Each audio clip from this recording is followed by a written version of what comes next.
Okay, here's the part 2. We're going to talk about Leviticus. I know TikTok sometimes be putting videos at weird times on people's FYPs, so if you're seeing this now and you wanted to see part 1 where I review Girls Like Girls, it's linked in this video.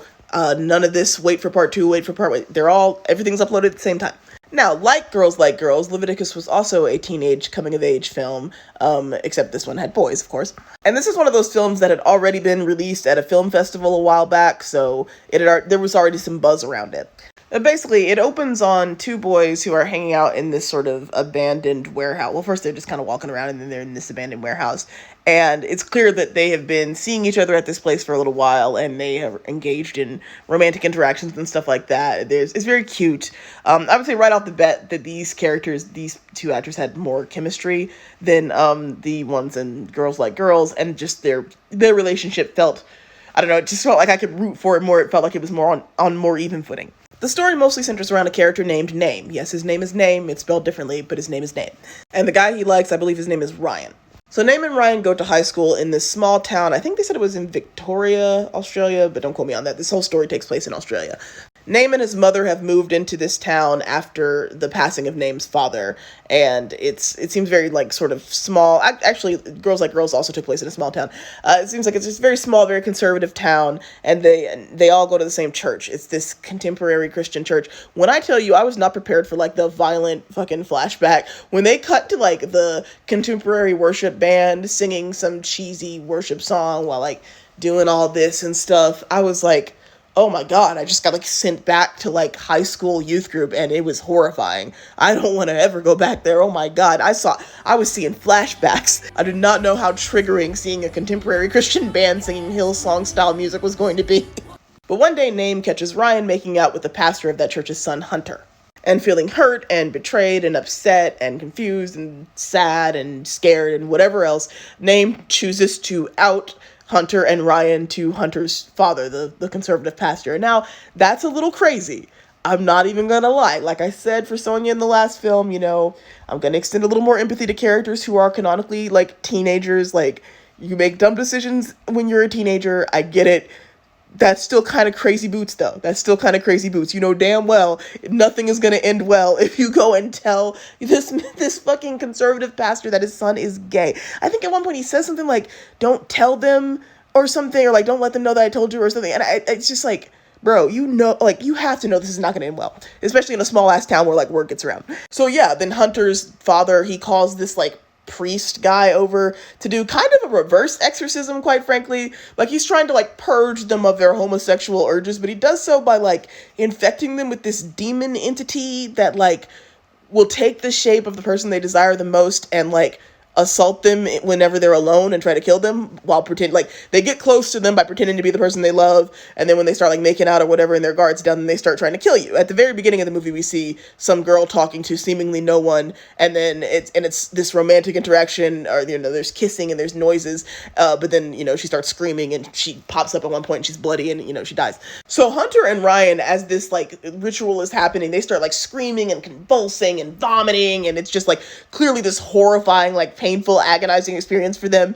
And Name is ooh, I might have fucked up by outing these people to their conservative parents in this extremely conservative town. And he starts kind of moonwalking out of there because he doesn't want to see the pain that he is indirectly caused.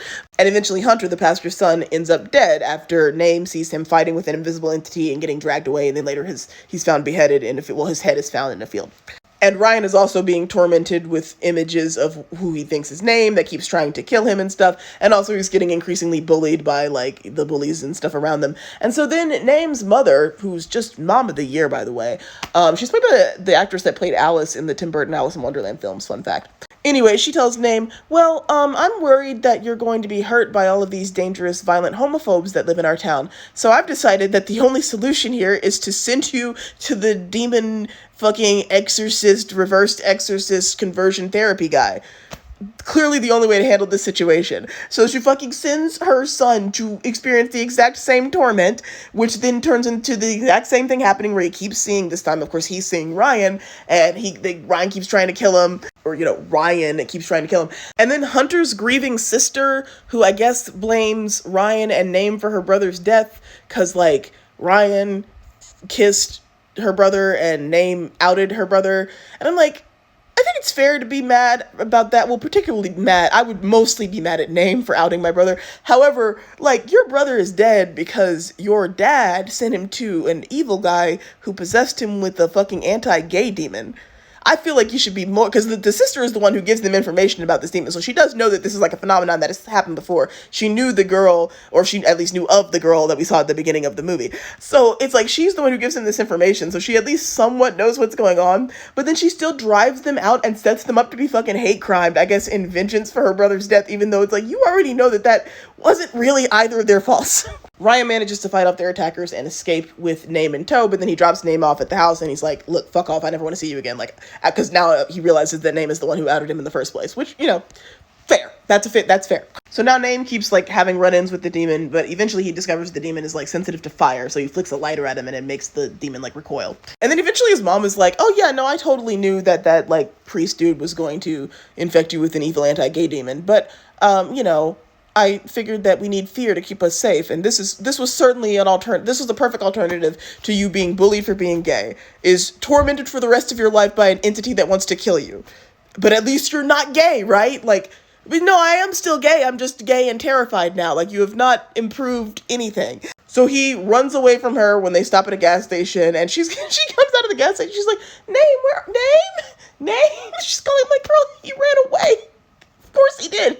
You're a terrible fucking mother. And he runs into Ryan, the real Ryan, at the bus station, and they've clearly both had the same idea, like, we're getting the fuck up out of here. It's like, if maybe this demon's gonna haunt us forever, but at least we'll have each other. Like, they're trying to make us afraid of each other. We're gonna hold on to each other and run away from this fuck-ass town, as they well should have. And the demon is still around, because you see him in the window at one point, but it ends with them, like, you know, sharing AirPods, or not AirPods, but, like, headphones in, like, driving off on a bus, and it's just cute. It's cute. Overall, while this film was a bit, one might argue, a little heavy-handed with its imagery and its iconography and stuff like that, and even just, like, the name Leviticus, I still felt like it was executed well. The characters, like I said, had great chemistry, and the cinematography was really good. It had a very, like, sort of gray, bluish horror movie palette, but, like, not in a way that felt washed out. I will say it wasn't super scary or anything, but like there were some jump scares and some gore, some light gore, but like it was definitely not the scariest movie I've seen as horror movies go. But like, and I don't even think it was that tense, because most of the time that the demon was around, you knew. In fact, it was a few times where like it was clear that like Name was toying with the possibility that like, oh, maybe this is the real Ryan, and I'm like, man, you have to know that's not the real Ryan. He's not even acting like Ryan. He's just all like silent and looming, and this is obviously the demon. Come on, bro. Come on, let's think. If you know for a fact that there is an evil entity out here who can take the shape of somebody that you like and who is trying to kill you, and like 3 times in a row you like let this person get close and they try to kill you, let's start being cautious, bud. Let's start being a little more careful with who we're hanging out with. And when we see the dude who looks like the dude who we know can look like the dude that is not the dude when he's trying to kill us, let's think about that. But I would say I enjoyed this movie overall more than Girls Like Girls. Neither film was like bad or anything, and it was really interesting to kind of see them back to back. But yeah, so that was it. That's Gay Barbenheimer. You know, I think that both films certainly had their strengths and their weaknesses, but like, even if they weren't like the best films I've seen all year, it's really nice and fun and good to see just mainstream queer films get made and like be advertised and be out there. Like, that's encouraging to see. Hope you liked the reviews. Let me know what you thought of either of these films, if you have seen them, or what you're looking forward to if you haven't seen them yet. And if you weren't already following, hi, my name's Ren. I watch a lot of movies, and I often get on here and talk about them, and just like media and TV and media in general. And soon, House of the Dragon is coming back, and you can bet I'll be making videos about that. So I'll look forward to that, and see you next time.